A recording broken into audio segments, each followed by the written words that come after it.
Good morning students. बेटा आज का जो हमारा टॉपिक रहेगा वो है कोऑर्डिनेट ज्योमेट्री। जो आपकी 7th यूनिट है एनसीईआरटी के स्टार्ट करते हैं उसको कोऑर्डिनेट ज्योमेट्री। ठीक है, कोऑर्डिनेट ज्योमेट्री का बेसिक बेटा, कोऑर्डिनेट ज्योमेट्री में एक्चुअली होता क्या है, दो म्यूचुअली परपेंडिकुलर एक्सिस होते हैं। तो म्यूचुअली परपेंडिकुलर एक्सिस होते हैं, ये आपके पास एक्स एक्सिस है, ये जो हॉरिजॉन्टल लाइन है, ये जो वर्टिकल लाइन है ये वाई एक्सिस से रिप्रेजेंटेड है।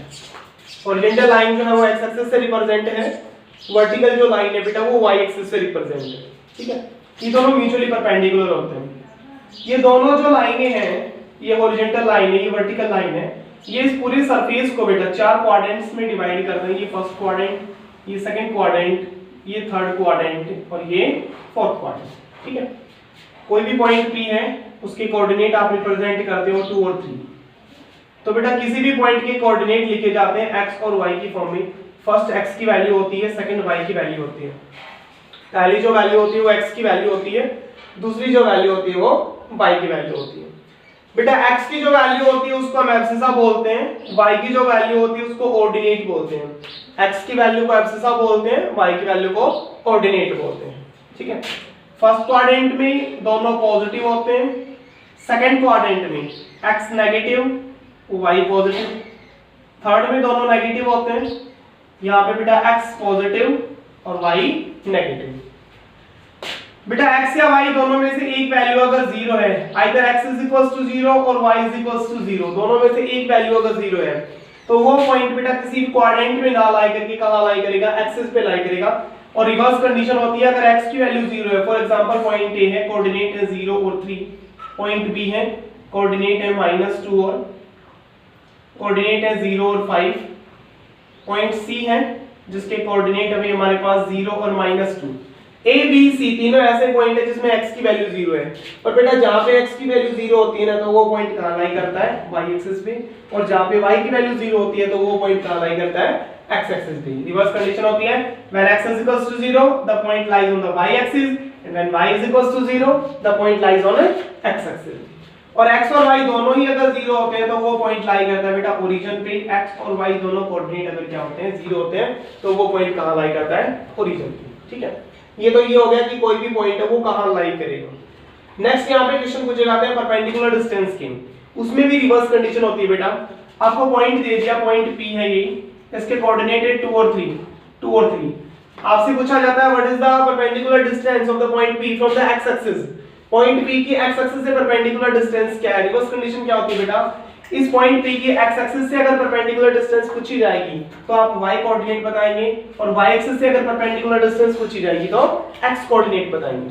ठीक है भाई, फॉर एग्जांपल पॉइंट आपको A दे रखा है यहाँ पे, ठीक है, और A के कोऑर्डिनेट आपके पास -3 और 7, और यहाँ पे ये पूछता है what is the perpendicular distance of the point A from the y axis.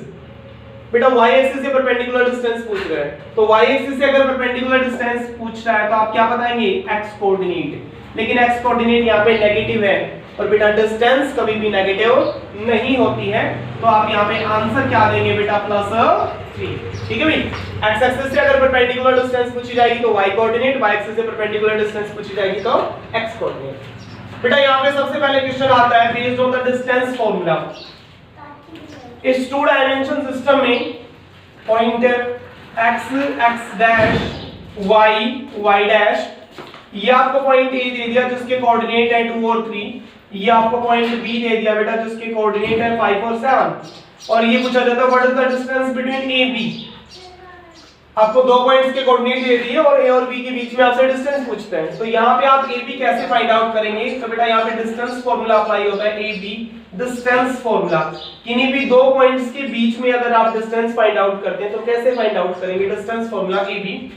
बेटा फार्मूला होता है x2 x1 whole square y2 y1 whole square, ये डिस्टेंस फार्मूला होता है। x1 x2 y1 y2 ये होते क्या है बेटा, जो पॉइंट A है उसके कोऑर्डिनेट मान लिया आपने x1 और y1 है, पॉइंट B जो है उसके कोऑर्डिनेट आपने मान लिया x2 और y2 है।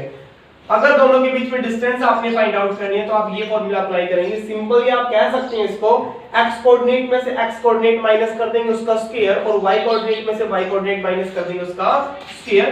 तो यहाँ पे अगर आप डिस्टेंस AB फाइंड आउट करेंगे तो ये इक्वल हो जाएगी x coordinate minus x coordinate 5 minus 2 whole square, y coordinate minus y coordinate. बेटा पहले में से दूसरे को माइनस करो या दूसरे में से पहले को माइनस करो, इससे कोई फर्क नहीं पड़ता है, क्योंकि हम यहाँ पे स्क्वायर करेंगे और रिजल्ट चाहे पॉजिटिव हो चाहे नेगेटिव हो, उसका जब आप स्क्वायर कर देते हो तो रिजल्ट हमेशा क्या होता है, पॉजिटिव होता है। तो ये कोई सोचने की जरूरत नहीं कि x1 किसको माने, y1 किसको माने, x2 किसको माने, y2 किसको माने। आप फर्स्ट में से सेकंड को माइनस करो या सेकंड में से फर्स्ट को माइनस करो, इससे कोई डिफरेंस नहीं पड़ता है। ठीक है भाई, ये हमारे पास हो जाएगा भाई 5 minus 2 3 square, 7 minus 3 4 square, it is equals to 3 square कितना हो गया बेटा 9, 4 स्क्वायर कितना हो गया 16, यानी √25 और स्क्वायर रूट लेंगे तो कितना आएगा बेटा 5। तो बेटा ये कोऑर्डिनेट ज्योमेट्री में सबसे पहली है जो एक्सरसाइज है डिस्टेंस फार्मूला पे बेस्ड है। डिस्टेंस फार्मूला किन्हीं भी दो पॉइंट के बीच में आप डिस्टेंस जो है वो कैसे फाइंड आउट करते हैं। ठीक है भाई, ये डिस्टेंस फार्मूला है। थैंक्स।